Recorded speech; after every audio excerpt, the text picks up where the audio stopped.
What are some effective ways survivors can process and heal from the betrayal and manipulation that often accompany grooming and abuse?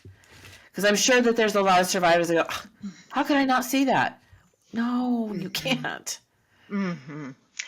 I, one thing that I really advocate for is taking action. And by that, I mean, it can be any kind of movement. It can be rituals. It can be, of course, it's it's important if people can actually confront their abuser with the legal support of that.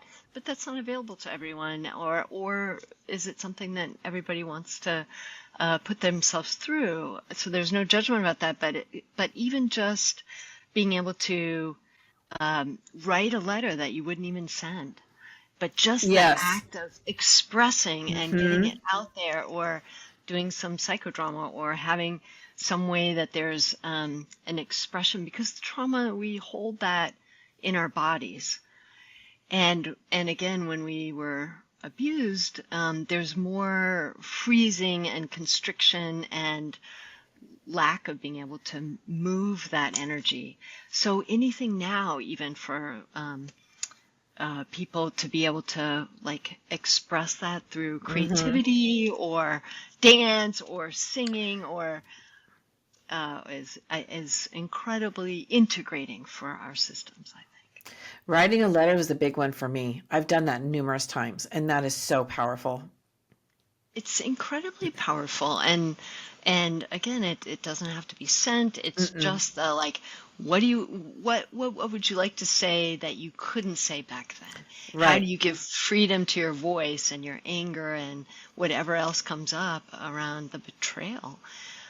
Incredibly powerful, and that's something that I offer for clients often, and then to have them read it out loud in a group, and just again being witnessed.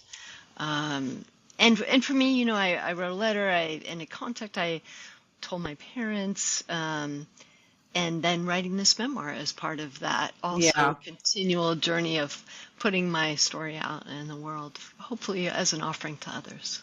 Right. Well, people will be able to connect with it. Yeah, I hope so. They don't feel alone anymore. You know, it's, excuse me, it's interesting how many times I've talked to people and our stories are so similar. And then there's just this connection, you know, like parallel, like it's crazy how many of them out there are so parallel. And then it just, you know, you kind of have a sisterhood, but it's, you know, you're not alone, and all the thoughts and the behaviors that you do, you're not crazy. It's a direct response from your trauma. Yeah, exactly.